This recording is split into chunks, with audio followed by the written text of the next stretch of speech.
Coming to you live recording at 18 hours, 26 minutes. Wednesday, March 11th, 2020.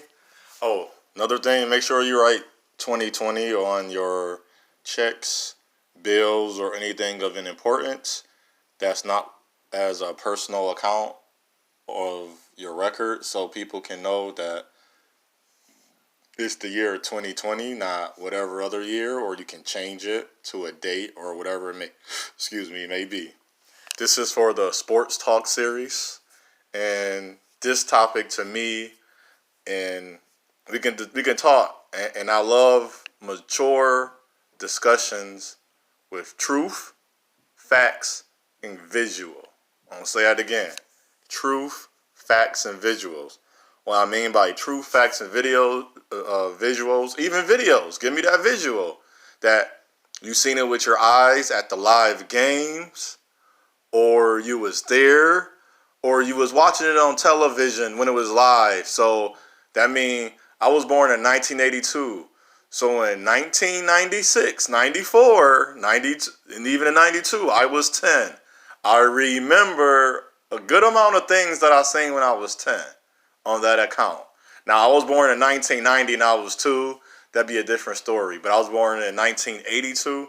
So by 1992, I was able to see what was going on and understood. Because by the age of 6 and 8, I was going to the basketball courts, playing basketball, trying to get better, shooting, dribbling, outside dribbling, shooting, doing everything I could at 6 and 8. Between 6 and 8, by then, I had a basketball. Every summer, every year, every chance I got a chance, I was dribbling the ball. And my skills didn't go to the highest level. We went to the highest level I can go to, which I did try out for when you was able to go to Toronto or Cleveland. But I would go to Toronto and keep trying out. And I got to play against high talent. I got to be around high talent. And I never felt that they was better. Sometimes I even seen guys that was better than the high talent, but the luck of the draw, but look how things go. And to me, I feel as a mature discussion about sports is everything. I can't godify a player and not bring out all of the truth. So if you say this guy missed a shot, well, have this other guy not missed a shot in big moments? If you say this guy made a shot in big moments, and then when you say the other guy, I'll be saying the same thing. If they both went to a finals, you can't diss one finals for another finals. So if one guy have 11 rings, one guy have 5 rings, one guy got 7 rings, one guy got 6 rings, one guy got 3 rings, one guy got 6. So you can't dismiss the account on their rings, but then there's that individual performances. I'm not going to denote one performance greater than the other because that's a bias and a prejudice, and that shows that your admiration is towards one player than the other. So if you have that type of discussion in you to say that I'm not going to do that, because what I will do, you're going to make me, now I'm not going to defense mode, I'm going to start bringing out everything then. So if you start bringing out everything, if you want to nitpick, we can nitpick. Now, if you want to just say things in this, so if one guy lost the game against a team that was a great historical team, the other guy lost to a great historical team as well, that's for each era. Just say a Tony Kukoc or a Deadlift Strength would not be able to play against this era. But then if you maturate and mature a guy and create a Luka Doncic, he can play in this era if he was one of those. See what I'm saying? Or if he had a special skill set that only he can do what a J.J. Redick did, or Kyle Korver, or even a Manu Ginobili did, or Dirk Nowitzki compared to the athletes that, because they are not African Descendant. But what I want to talk about, my greatest player of all time, to me, is LeBron James.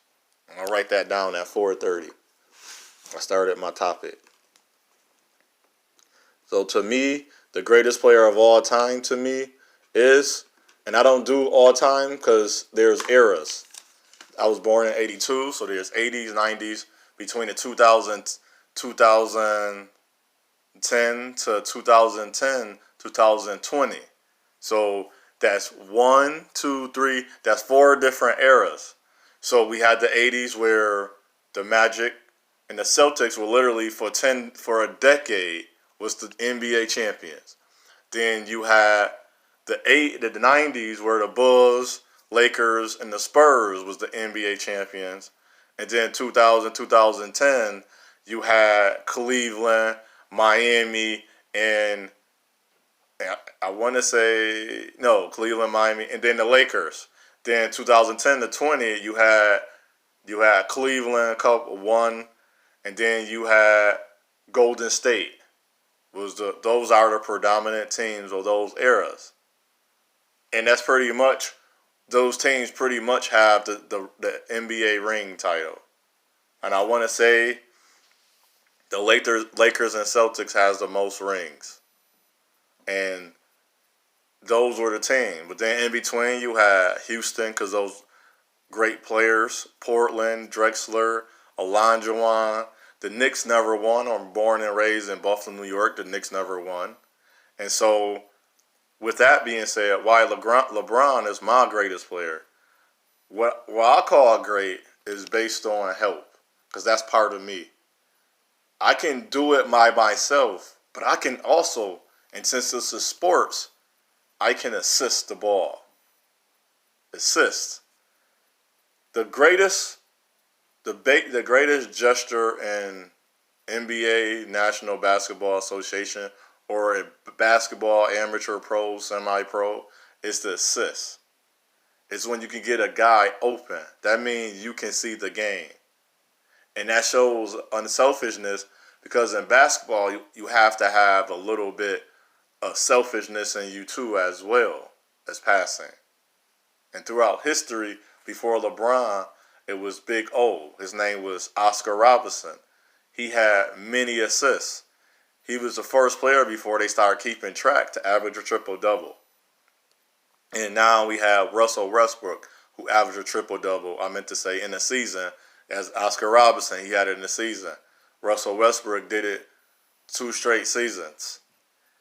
And the only thing I hate about sports talk, it's called entertainment purposes. If you watch at the bottom of the screen of every sports game, it's an entertainment. So it's an entertainment. But at the same time, we're going to use truth, just have facts and the truth put together. And I speak, somebody just wrote a comment back, I don't know if it was to me or not, about using morons and calling names. How is it name calling? Because your perspective or we talking about communication. A good word to use is comprehension as well. We talk about C of communication, commitment, and consistency. What about comprehension? If I don't understand, can you explain it to me? And if a person is willing to, so if we're going to have a discussion, we need to understand what I mean. So there is no greatest of all time, because time is still going, but my greatest is LeBron. What made LeBron James my greatest? It was the first game of the season. I didn't know much about him as I know about Zion Williamson because of House of Highlights. Shout out to them. Check out this channel. Ball is Life. The mixtapes, all the mixtape tour people out there, y'all know where. If you keep up with sports, you know what it is. You know who it is. If you don't, just check out. Just type in their name, Zion Williamson, and click on a video on YouTube or Google, and you will see a video. And you can see the name, the person that published the video or who made the mixtape type of video. And it was against the Sacramento Kings versus Cleveland Cavaliers. LeBron James' first game. Remember, Sacramento Kings was coming off I want to say they didn't win the championship, or did they lose the finals, or the conference finals that year. So they was playing the best team. So they set that up where the rookie LeBron get to play, and Sacramento won the game. It was a good game. It showed everybody was in awe. Way I see players now, I don't see that awe factor until now. It took because Because LeBron's came in at 17. That was almost close to almost 20 years ago. 20 years later, Zion coming in with the same, oh, wow, watch this. No other player have done that. And so, with that being said, LeBron was on a fast break. This is rookie time. He a rookie. He about to bust out the... He had his dunks.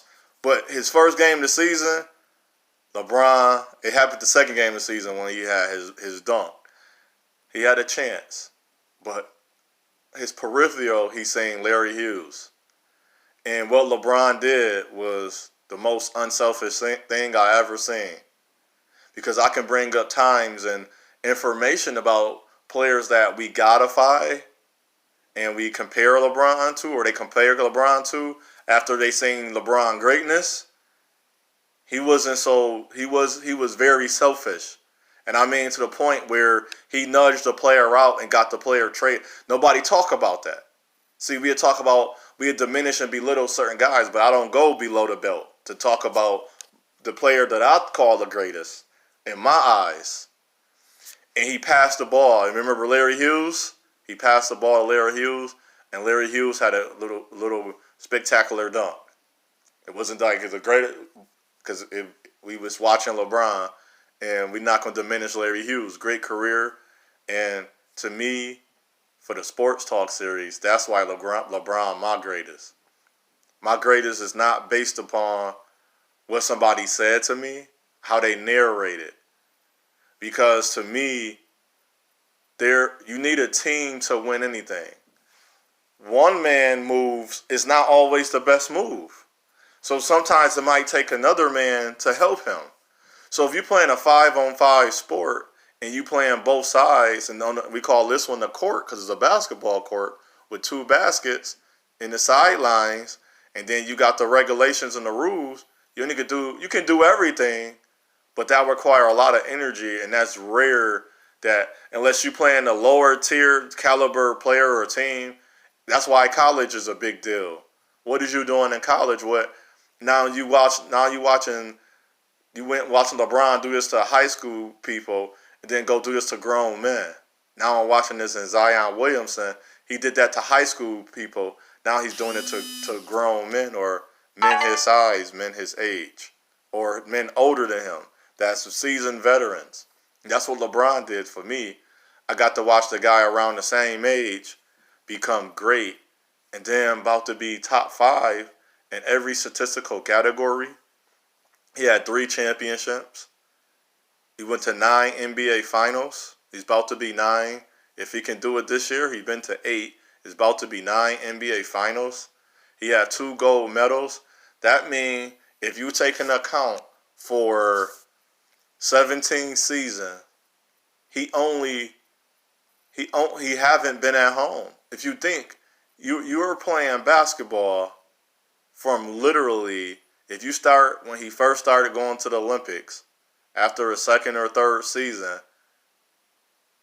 he been in. So if you count that, 17 seasons out of 3, maybe 4, because then 5. So for almost 12 to 13 years of this man's life, he's been away from home. And we diminish and belittle and nitpick at this man. One of the greatest players to ever play, and possibly can be, since we have the greatest, and this is the thing I hate about sports talk. There's a guy named Bill Russell. It's called the Bill Russell Award that has 11 rings. And we diminishing that by saying he played against such and such and who. But that's his era. But then we godify another player who played to such and such and who, but that's his era. But then we come to the next one. But I learned this. This is sad, and I want you young men to know this and put this in your mind. I don't diminish you young men. I'm not envious. I don't want nothing you have. I am happy. Thanks for our ancestors and the ones before me. They paved the way. I should be better than my grandfather. My father should be better than his father, and I should be better than my father. They paved the way, and so on. If you go down, each era paved the way for the next era. So we should be shooting better. We should be dribbling better. We should be dunking better. And the thing I hate about when I hear a lot of older men talk, stop telling me he's not as good. I would never tell. I would tell the young men, you're better than me and you can be better. But at this moment, why aren't you being better? Now, that means he's being negative. I don't mean he just out there, oh man, you didn't get it, man. I'm not going to bash this young man for not getting this job or his business. It don't work that way for everybody. I'm not going to bash him. But I'm going to show him and say, brother, great job. In my whole life, I never bashed no man. Rest Kobe's soul. And his daughter and Mr. John L. Belly and his family. I'm not going to bash Kobe for his skill set. Because it's stats that Kobe have that LeBron don't have. It's stats that LeBron have that Jordan don't have. It's things Jordan did that LeBron and Kobe never did. It's things Kobe did LeBron and Jordan never did. There's things LeBron did that Kobe and Jordan never did. But I'm not going to sit up here and diminish either one of these guys. They're all great players. They made my basketball experience better. And it was friendly. When I talk smack, it's friendly discussion. It's not to diss either player. It's for fun.